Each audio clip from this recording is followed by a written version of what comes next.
La cuisine du petit jardin bourdonnait d'activité alors que le sous-chef Guillermo, âgé de 38 ans, disposait minutieusement ses ingrédients. Son couteau découpait les échalotes en cubes précis et homogènes avec une précision maîtrisée. La découpe s'interrompit momentanément lorsque son téléphone se mit à vibrer sur la surface en acier inoxydable. « Monsieur Castillo ?» La voix à l'autre bout était claire et professionnelle.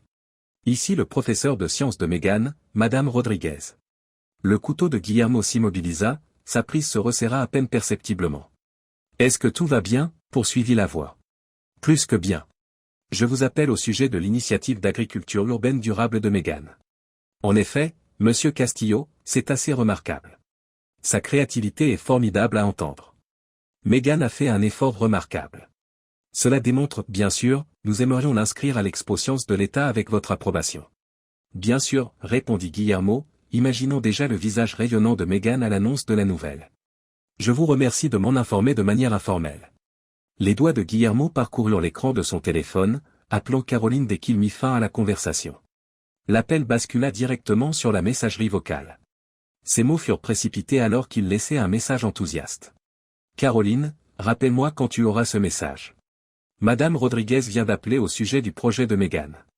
Ce sont des nouvelles fantastiques. » Espérant que Caroline verrait son message rapidement, il envoya également un bref texto. L'absence de réponse le rongeait, avec un sentiment d'impatience qu'il ne pouvait tout à fait maîtriser. Guillermo repoussa l'émotion et retourna à sa préparation, résolu à se concentrer sur la soirée à venir. Des bribes de conversation des serveurs en train de préparer la salle à manger flottaient jusqu'à la cuisine tandis qu'il travaillait. « Je l'ai vu à l'hôtel Belmont, je te jure. Avec une femme qui n'était certainement pas la sienne. Nick a toujours été un joueur, mais il est marié. C'est minable. » Les oreilles de Guillermo se tendirent à la mention de Nick, le propriétaire du restaurant. Il secoua la tête pour chasser les rumeurs. Ce n'était pas ce que le critique gastronomique s'attendait à entendre ce soir-là, il n'y avait pas de temps pour des bavardages inutiles. Guillermo se tourna vers le poêle et commença à travailler sur un nouveau plat qu'il avait perfectionné. Alors qu'il se concentrait sur la cuisson parfaite, dorée et caramélisée, l'air s'emplissait de l'odeur de pétoncle poêlé et de beurre fondu. Ce repas devait être parfait. L'avenir du petit jardin, ainsi que sa carrière, en dépendait peut-être. Alors que Guillermo remontait son allée, l'horloge sur le tableau de bord indiquait 1h07 du matin. Bien que la satisfaction bourdonnait dans ses veines, l'épuisement pesait lourd sur ses épaules. Si les assiettes vides et les compliments abondants pouvaient en être témoins, la visite du critique s'était remarquablement bien déroulée. À son entrée dans la maison, son couteau de chef toujours en main après avoir ouvert son sac, il faisait sombre et calme. Sans prendre la peine d'allumer les lumières, il avança dans l'espace familier avec une aisance habituelle. Il pouvait se repérer avec la faible lueur de l'écran de son téléphone. Il traversait la cuisine quand il remarqua une petite lumière bleue. L'ordinateur portable de Caroline était ouvert sur le comptoir, son écran vacillant à son approche. Guillermo fronça les sourcils.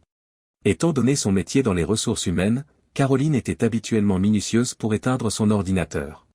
Juste au moment où il ferma le couvercle, un avertissement apparut dans le coin de l'écran. Le nom de l'expéditeur lui glaça le sang. Ses yeux brûlaient en lisant le texte de prévisualisation, la nuit dernière était incroyable. J'ai hâte de te revoir, Tom. La paume de Guillermo est restée au-dessus du trackpad, son couteau de chef perdu dans l'autre main. Chaque fibre de son être lui criait de ne pas regarder, d'honorer l'intimité de Caroline, de croire en sa femme. Mais la graine de l'incertitude, plantée il y a des semaines, avait soudainement germé, s'évrille encerclant son cœur. Secouant la tête, il cliqua sur l'email. Guillermo lut ligne après ligne des informations personnelles, des rendez-vous secrets et des plans pour un week-end, alors que le monde semblait basculer. Sa vision devint floue, puis se concentra, se rétrécissant sur des phrases individuelles comme des coups physiques, ton goût est comme ça. Notre petit havre de paix. J'attends avec impatience ton retour dans mes bras. Le cliquetis du couteau sur le sol fit sortir Guillermo de sa transe. Il baissa les yeux sur ses mains tremblantes, puis retourna à l'écran. Il commença à parcourir méthodiquement les emails de Caroline et sentit un terrible calme l'envahir. Devant lui se déroulaient des mois de lettres, de factures d'hôtel, de photos en gros plan. Chaque nouvelle donnée ajoutait un clou de plus au cercueil de son mariage. Sur la table de chevet, l'horloge affichait 3h42. Lorsque Guillermo attrapa enfin son téléphone, son doigt s'attarda longuement sur le contact marqué Raymond avant d'appuyer sur le bouton d'appel. « Guillermo ? Qu'est-ce qui se passe ? » « Mon gars, il est au milieu de la nuit. » La voix de Raymond était empreinte de somnolence. « Rec » murmura Guillermo, Sa voix juste au-dessus d'un souffle, « J'ai besoin de ton aide. » Il regarda la porte de la chambre pour s'assurer qu'elle était fermée. Caroline, elle me quitte. De l'autre côté de la ligne, il y eut une inspiration rapide. Vraiment, Guillermo. En es-tu certain? J'ai tout parcouru dans les emails. C'est clair. Non, Ray. J'ai besoin de preuves. Des preuves concrètes. Pourrais-tu m'aider, s'il te plaît? Bien sûr, mon gars. Certainement. Je commencerai demain. On va enfin régler ça. Guillermo mena une double vie tout au long de la semaine suivante. Il était le même chef concentré et dévoué qu'il avait toujours été au travail. Pendant que Raymond menait ses recherches discrètement, Guillermo était à la maison, jouant le rôle du mari et père aimant. Les preuves s'accumulèrent, une vidéo de Caroline et Nick dans différents hôtels, des reçus de restaurants haut de gamme et, surtout, des relevés bancaires montrant un flux constant d'argent de leur compte commun vers un compte secret au nom de Caroline. Guillermo était assis dans le bureau de Suzanne Jacob, la pile de documents devant lui. La voix de l'avocate en divorce lui parvenait comme un écho lointain. Gardez vos droits de garde, vos biens, la chronologie des événements. Il signa là où on lui indiquait et hocha la tête machinalement. Guillermo éprouva une sérénité inhabituelle en quittant le bureau de l'avocate. Les dés étaient jetés. Il ne pouvait plus faire marche arrière. Il se sentit coupable ce soir-là en couchant Megan et Jonathan. Il n'avait aucune idée, leur univers était sur le point d'être bouleversé. Il écarta ce sentiment. Il devait être fort pour eux désormais. Guillermo répertoria minutieusement tout dans son bureau à domicile, chaque email, chaque reçu, chaque relevé bancaire. Il dressa une chronologie complète de la trahison de Caroline, chaque élément tournant un autre couteau dans son cœur. L'esprit de Guillermo vagabondait vers l'avenir, vers l'affrontement à venir, vers le visage de Caroline lorsqu'elle réaliserait que ses mensonges bien conçus allaient s'écrouler. Il pensa aux scouts et à leur devise, « Soyez prêts ». Eh bien, il était prêt maintenant, se préparant au conflit. Loin de la scène animée du petit jardin, Guillermo se tenait dans la cuisine de sa maison. Habitué à travailler sur un plaquage délicat ou à pratiquer un travail précis au couteau, ses mains emballaient maintenant soigneusement les sacs. Chaque vêtement de Caroline, chaque souvenir et bijou était une variation du couteau planté dans ses tripes, mais son visage restait impassible, un masque de volonté tranquille. Il jeta un rapide coup d'œil à sa montre 2 heures avant que ne s'ouvre le drame macabre qu'il avait écrit. La sonnette retentit. Les parents de Caroline, Jacqueline et Antonio, se tenaient sur le perron, visiblement confus. « Très cher Guillermo », murmura Jacqueline en le serrant dans ses bras. « Ce repas d'anniversaire surprise, est-ce de cela qu'il s'agit ?» Caroline n'en a pas parlé. Le sourire de Guillermo n'atteignit pas tout à fait ses yeux. « Oh, tu la connais, elle oublie toujours les choses simples. » Antonio secoua la tête, l'air interrogateur. « Tout va bien, fiston? Tu as l'air épuisé. » « Je viens de travailler au restaurant, » répondit Guillermo avec aisance. « Entrez, entrez.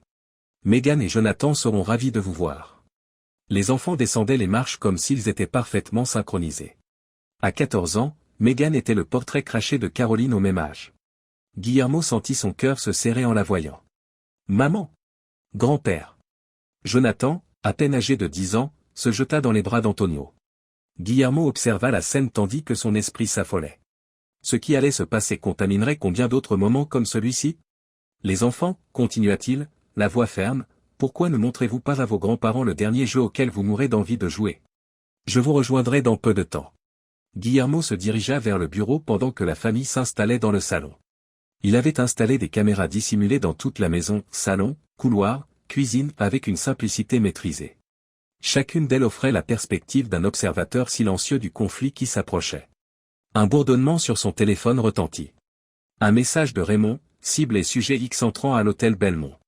Heure d'arrivée estimée à la maison, 30 minutes. La prise de Guillermo se resserra sur le téléphone. 30 minutes avant que sa vie, telle qu'il la connaissait, ne s'effondre. Il se dirigea vers la porte d'entrée, là où se trouvaient des rangées ordonnées de sacs emballés appartenant à Caroline. Une liste de sa trahison, prête à être dévoilée. Guillermo inspira profondément et rejoignit sa famille dans le salon. Alors qu'Antonio tentait de comprendre les règles du jeu de société éparpillées devant eux, des rires remplissaient l'air. « Tu arrives pile à l'heure, papa » lança Megan. « Nous avons une nouvelle partie qui commence. » Guillermo s'affaissa dans un fauteuil et fixa la porte. « Excellent timing » murmura-t-il. Guillermo entendit à peine le déclic de la serrure de la porte d'entrée. Dans sa propre maison, il observa l'arrivée de Caroline comme un spectateur détaché. Ses cheveux étaient en désordre, son maquillage taché, preuve évidente de ses activités récentes. Caroline s'arrêta, ses yeux s'écarquillèrent en voyant ce qui se trouvait devant elle. Ses parents, ses enfants, son mari, tout rassemblés dans le salon, la regardant avec des degrés divers d'incertitude. Et cette accusation était-elle présente dans les yeux de Guillermo? Qu'est-ce qui se passe ici? La voix de Caroline trembla légèrement. Guillermo se leva, ses mouvements méthodiques. Il se rendit à la télévision sans dire un mot et appuya sur un bouton de la télécommande. L'écran s'anima, et soudain, tout le monde put voir l'intimité de Caroline. En haute définition, on voyait une compilation de ses faux pas, Nick entrant dans des hôtels, dîners privés, baisers volés dans des recoins sombres. L'horodatage de chaque extrait était désespérément explicite, le plus récent datant d'un accent grave peine quelques heures. À l'exception des doux sanglots de Meghan, la pièce était silencieuse. Jonathan est resté près de sa grand-mère, son petit esprit luttant pour comprendre ce qui se passait. Le visage de Caroline se vida de couleur. « Guillermo, je ne sais pas comment expliquer, balbutia-t-elle. Tu pourrais peut-être, demanda Guillermo d'une voix froide et détachée. Pourrais-tu gentiment expliquer pourquoi tu mens à nos enfants, à moi, depuis des mois? Pourrais-tu expliquer pourquoi tu as volé dans notre foyer? Des larmes coulaient sur le visage de Meghan. Elle se tenait sur des jambes chancelantes et tenait une grande enveloppe de manille dans ses mains. Maman, s'étrangla-t-elle, comment as-tu pu nous traiter ainsi? Meghan tendit l'enveloppe à Caroline d'une main tremblante. Des papiers de divorce. La preuve irréfutable de sa trahison. Guillermo retira lentement son alliance, cet anneau en or symbolisant leur famille, leurs vœux, leur amour.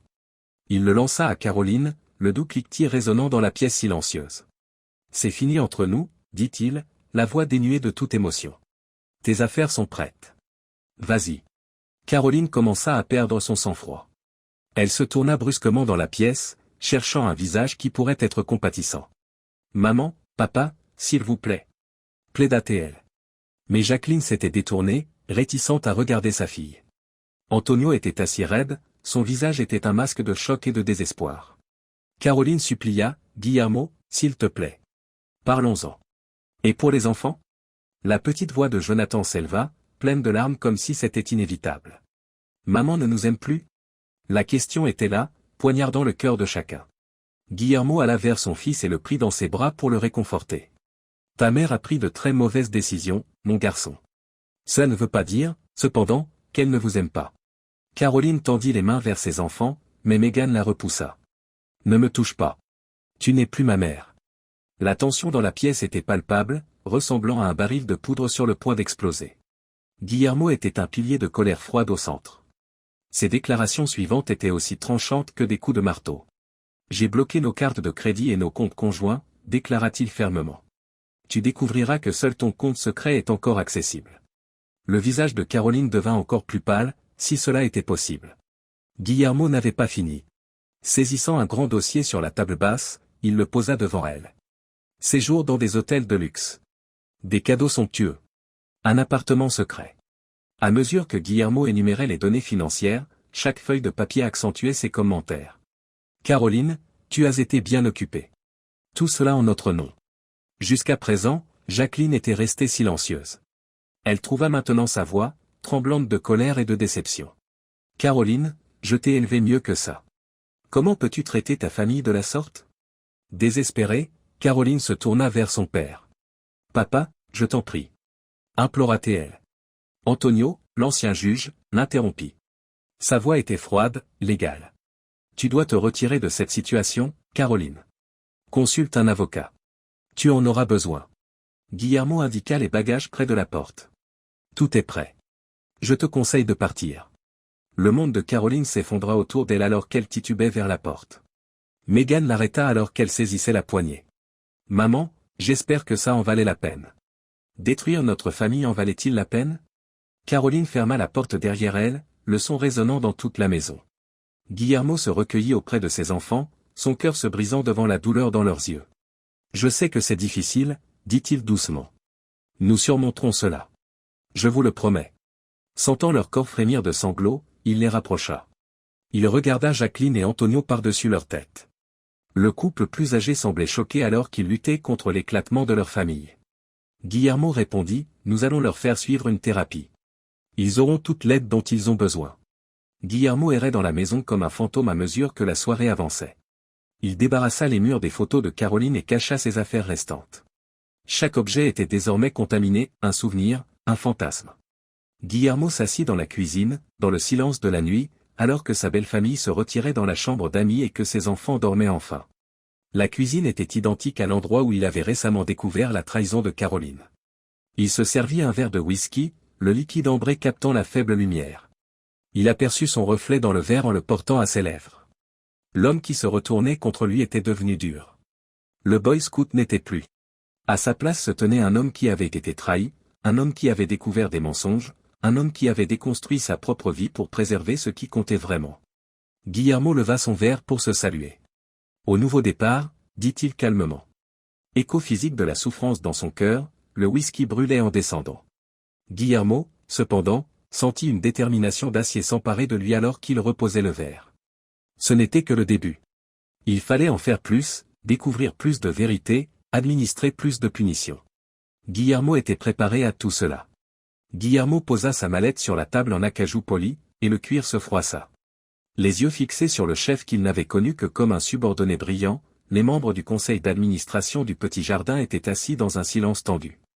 Maintenant, il se tenait devant eux, un ange vengeur, son visage un masque de volonté farouche. « Mesdames, messieurs, commença Guillermo d'une voix calme, ce que je vais vous montrer chamboulera tout ce que vous savez sur cet établissement et sa gestion. » Tirant un gros dossier de sa valise avec des mouvements délibérés, il distribua document après document dévastateur. Le bruit du papier frappant la table résonnait dans la pièce silencieuse. Il remarqua une image particulièrement accablante en la tapotant. Votre célèbre propriétaire, Nick, avec la femme de notre chef sommelier. Et ceci, dit-il en avançant une autre feuille, c'est ce que notre ancien chef pâtissier a décrit comme Nick la poussant dans une affaire sous la menace de licenciement. Se penchant en avant, les membres du conseil prirent connaissance des faits qui leur étaient présentés, leurs visages choqués et dégoûtés. Guillermo n'avait pas fini. Mais ça empire, ajouta-t-il, la voix s'élevant. Voici un extrait de l'argent de l'entreprise que Nick a détourné pour couvrir ses activités extra-professionnelles. Un homme chauve et en colère au fond de la table éleva la voix. Comment Guillermo est-il tombé sur ces documents? Est-ce vraiment important? Rétorqua Guillermo. Ce que vous devriez demander, c'est, que comptez-vous faire à ce sujet? L'espace éclata en conversation animée. Guillermo observa l'anarchie se développer en périphérie. Il avait allumé la mèche. Il n'avait plus qu'à attendre l'explosion maintenant. Ça ne serait pas long. 1 heure plus tard, le groupe décida à l'unanimité. Nick devait être démis de ses fonctions sur le champ, les actions de son restaurant furent gelées, en attendant plus de recherches. En considération de votre loyauté et de votre initiative, Guillermo, ajouta la présidente du conseil d'administration, la voix hésitante, nous aimerions vous proposer un partenariat dans le restaurant.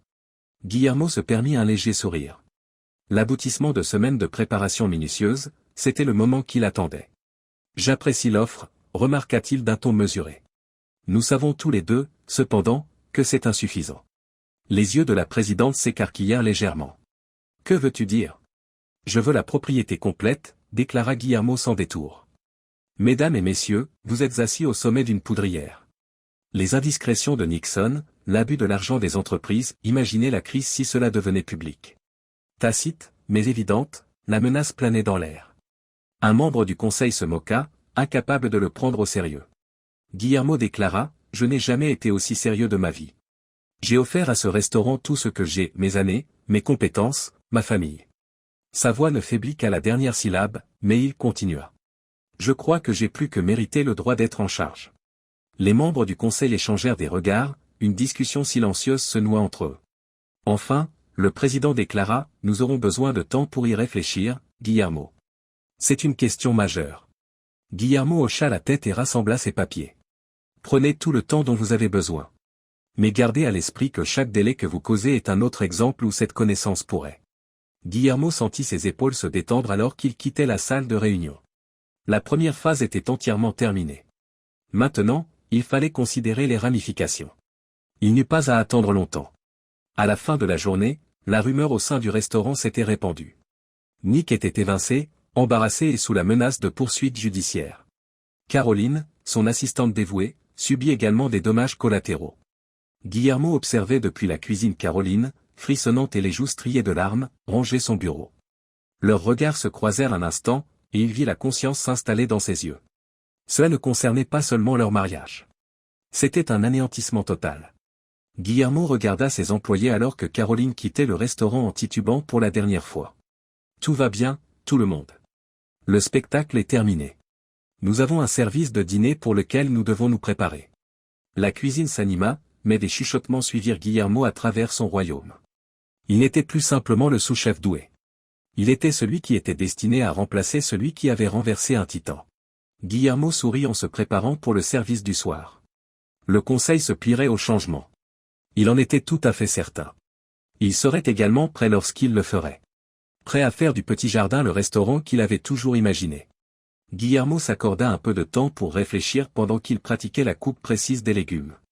Désormais, l'observateur était vraiment parti, remplacé par un homme qui comprenait comment jouer au jeu et gagner. Sur le téléphone de Guillermo, l'alerte retentit comme un signe avant-coureur de l'approche de la guerre. Sur Yale, la 5e critique à une étoile cette semaine est arrivée. Sous ses yeux, les mots se noircissaient comme une litanie désormais connue de plaintes, intoxication alimentaire, service inadéquat, environnement sale. Soupirant, il posa le téléphone et massa ses tempes. Caroline et Nick avaient été implacables dans leur campagne de diffamation, une ultime tentative pour sauver leur réputation et leurs moyens de subsistance. Tout va bien, chef? Maria, la sous-chef, s'enquit avec un visage empreint d'inquiétude. Guillermo se redressa et se ressaisit avec une volonté tranquille. Fondamentalement plus de la même chose, Maria. Rien que nous ne puissions gérer. Mais une autre alerte retentit immédiatement après qu'il avait prononcé ces mots. Son sang se glaça à cause de celle-ci. Inspection sanitaire surprise prévue demain matin, disait le message de son contact à la mairie. Le cerveau de Guillermo était en ébullition. Nick avait pris des notes partout, toujours en train de se remettre du changement de direction et du bombardement de mauvaises nouvelles. Une inspection surprise alors que le restaurant était le plus vulnérable. Maria, cria-t-il, d'une voix calme malgré l'excitation qui l'habitait. Rassemblez le personnel. Nous devons continuer à avancer. Les 12 heures suivantes furent frénétiques. Chaque surface continuait à briller sous l'effet du frottage intensif. Il vérifiait 2 ou 3 fois la température de chaque réfrigérateur. Chaque pièce d'équipement était soigneusement calibrée et nettoyée. Guillermo se déplaçait dans la cuisine tel un général, contrôlant ses troupes, aboyant des ordres et distribuant autant de mesures d'encouragement. Sentant la gravité de la situation, l'équipe travaillait avec une détermination presque désespérée. Guillermo contemplait leur travail alors que le matin se levait et qu'une faible lueur pénétrait par les fenêtres de la cuisine. La cuisine brillait, témoignage de leur engagement et de leur esprit d'équipe. Quoi qu'il arrive aujourd'hui, dit-il à ses employés fatigués, sachez que chacun d'entre vous me rend fier. Nous avons fait de notre mieux. Maintenant, nous faisons face à ce qui vient, la tête haute. Arrivant à 8 heures précises, la femme au visage sévère, avec un presse-papier et un sens aigu du détail, était l'inspectrice de la santé. Guillermo sourit doucement pour l'accueillir et la guida à travers le restaurant avec une confiance qu'il ne ressentait pas véritablement. L'inspectrice passa au crible tous les recoins du petit jardin, des heures durant. Regardant nerveusement tandis qu'elle prenait des notes et prélevait des échantillons, l'équipe retenait collectivement son souffle. Enfin, après ce qui parut une éternité, l'inspectrice se dirigea vers Guillermo. Elle sortit un morceau de papier, son expression impénétrable. « Félicitations, chef, dit-elle, semblant quelque peu impressionnée. Votre établissement est passé avec une mention parfaite. En fait, parmi les cuisines que j'ai vues ces dernières années, celle-ci est l'une des mieux gérées et des plus propres. » Pour Guillermo, le soulagement arriva comme une vague déferlante. Remerciant l'inspectrice pour sa rigueur, il reçut avec gratitude le rapport d'inspection. La nouvelle se répandit dans le restaurant et des applaudissements éclatèrent parmi le personnel. Guillermo se permit de savourer leur victoire avant de se retirer dans son bureau. Il avait encore besoin d'entreprendre une dernière action. Il rédigea minutieusement un communiqué de presse. Celui-ci relatait leur triomphe face à l'inspection sanitaire surprise, la campagne de dénigrement à laquelle ils avaient dû faire face et les récentes transformations au petit jardin. Il conclut par une invitation à ceux qui les avaient remis en question, aux sceptiques et aux opposants, nous lançons une invitation ouverte. Venez constater par vous-même l'honnêteté et l'excellence qui définissent le petit jardin. Nos portes vous sont grandes ouvertes, tout comme nos livres. Guillermo ressentit une profonde paix en envoyant une note aux critiques culinaires et aux stations de nouvelles locales. Ils étaient sortis de la tempête. Maintenant, il était temps de briller. La réponse fut immédiate et accablante. Les appels pour des réservations inondèrent le restaurant en quelques heures. Les blogueurs culinaires et les critiques se précipitèrent pour obtenir des tables, prêts à voir le phénix émerger des cendres du scandale. Ce soir-là, Guillermo se tenait dans la cuisine tandis que son équipe enchaînait les assiettes impeccables. Les convives intéressés et les critiques sceptiques abondaient dans la salle à manger animée. Guillermo rassembla son personnel alors que le dernier dessert était servi et livré. « Ce soir, s'exclama-t-il, la voix pleine de passion, vous avez montré ce que j'ai toujours su, que nous sommes le meilleur restaurant de cette ville. Tout le monde le saura aussi après ce soir. » Les employés éclatèrent d'acclamations et de compliments. Guillermo ressentit une vague de fierté et d'amour en regardant leurs visages rayonnants. Ils étaient sortis plus forts d'avoir traversé l'enfer ensemble. Plus tard, en serrant la main de clients ravis et de critiques élogieux, Guillermo remarqua son reflet dans un miroir alors qu'il traversait la salle à manger. La salle de bal du grand hôtel étincelait sous la lumière d'un millier de flashs d'appareils photo. Guillermo se tenait sur scène, son revers arborant avec fierté l'étoile Michelin nouvellement acquise. Cela avait commencé il y a 1 an, sa voix claire et posée. Je me tenais parmi les décombres de ce que j'avais imaginé être ma vie. Mon mariage était en ruine. Ma carrière était en danger et je ne savais pas si je reviendrais un jour. La pièce se calma, des centaines de regards fixés sur un homme devenu une légende culinaire. Mais ce soir, Guillermo poursuivit, un sourire dansant au coin de ses lèvres. Nous honorons une résurrection autant qu'une étoile. Le petit jardin est plus qu'un simple restaurant. C'est la preuve de la force de la volonté, de la passion et de l'envie de s'entourer de soutien.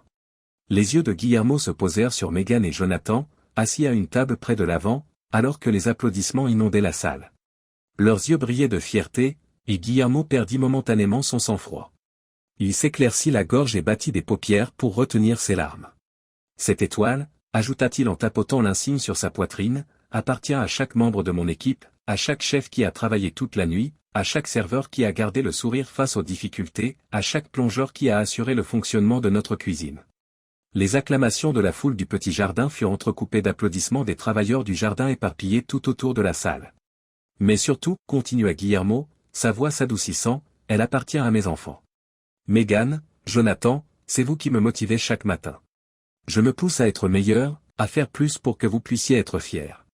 Guillermo circula parmi l'assemblée, serrant des mains et recevant des félicitations pendant que le gala se déroulait autour de lui. Mais ses pensées étaient déjà tournées vers l'avenir, planifiant les prochaines étapes.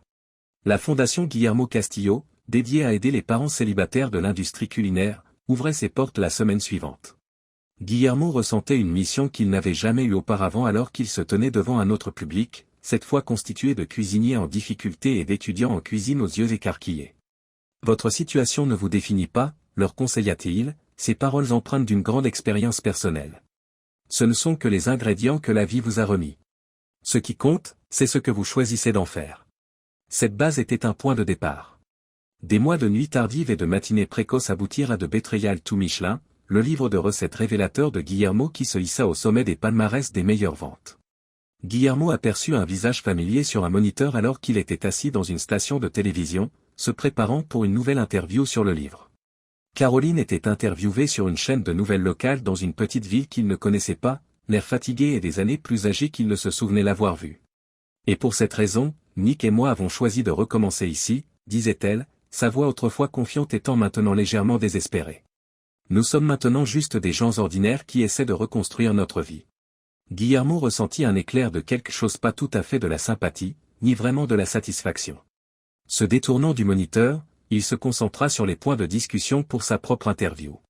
Le véritable test arriva par un bel après-midi de juin, alors que Guillermo assistait à la remise des diplômes de Megan devant le public. Debout sur scène, le discours d'adieu de sa fille fit pleurer tout le monde autour d'elle. Megan déclara, d'une voix ferme et énergique, « La vie ne se passe pas toujours comme prévu. Les personnes en qui nous avons le plus confiance nous laissent parfois tomber. Mais nous découvrons notre véritable pouvoir en ces temps de déchirement et de trahison. » Guillermo vit la poitrine de Megan se gonfler de fierté. « La résilience, m'a conseillé mon père, ne consiste pas à ne jamais tomber. Il s'agit de votre capacité à vous relever. Il m'a montré comment nos pires moments pouvaient susciter nos plus grandes victoires. » Les yeux de Guillermo balayèrent la salle alors que l'allocution de Megan touchait à sa fin. Et il la remarqua au dernier rang. Cathy. Pendant un instant fugace, une vie d'émotion passa entre eux à travers leurs regards. Guillermo jeta un coup d'œil de côté, puis vit Megan descendre de la scène. Jonathan tirait sur sa manche, soulignant le bel avenir qui attendait ses enfants. Il les embrassa tendrement. Quelques mois plus tard, Guillermo se tenait devant un autre type de foule. En le regardant montrer comment couper correctement une carotte en julienne, un groupe de jeunes en difficulté, aux regards inquiets et méfiants, observait. La cuisine, dit-il, c'est une question de transformation. Son couteau se déplaçait avec une simplicité maîtrisée. Assembler des ingrédients bruts, parfois amers, et les transformer en quelque chose de beau et de nourrissant. Il leva la tête, croisant leur regard à chacun d'eux. La vie n'est pas différente. Chacun doit gérer des éléments bruts. Certains ont une coupe plus corsée que d'autres. Mais chacun de nous peut créer quelque chose de remarquable avec les bonnes méthodes, la patience et la persévérance. Guillermo vit, au fur et à mesure que le cours avançait, la méfiance dans leurs yeux cédait progressivement la place à la curiosité et à l'enthousiasme. À la fin du cours, même les participants les plus hésitants montraient leurs nouvelles compétences avec beaucoup de fierté. Guillermo sourit en rangeant la cuisine, envahi par un sentiment de satisfaction. D'un époux trompé et d'un cuisinier en difficulté, il était devenu un phare d'espoir pour se confronter à des défis. Guillermo s'arrêta un instant, contemplant le ciel étoilé alors qu'il éteignait les lumières et fermait le centre communautaire. Il réfléchit à tous les tournants de sa vie, toutes les épreuves et les succès qu'il avait menés à cet instant. « Sois prêt », se dit-il, un sourire sardonique éclairant son visage. Jadis une devise des scouts, l'expression avait désormais pris d'autres connotations. Il était prêt pour les conséquences, et plus seulement pour la trahison. Prêt à lutter, à reconstruire, à évoluer. Guillermo se dirigea, d'un pas léger et déterminé, vers sa voiture. Demain apporterait de nouveaux défis ainsi que de nouvelles opportunités de changer les choses. Et il était prêt à tout cela. Guillermo ressentit de l'excitation pour ce qu'il attendait alors que le moteur prenait vie et qu'il s'éloignait du trottoir. Le voyage était loin d'être terminé. Il ne faisait que commencer à bien des égards. Et il était curieux de voir jusqu'où cela pourrait le mener ensuite.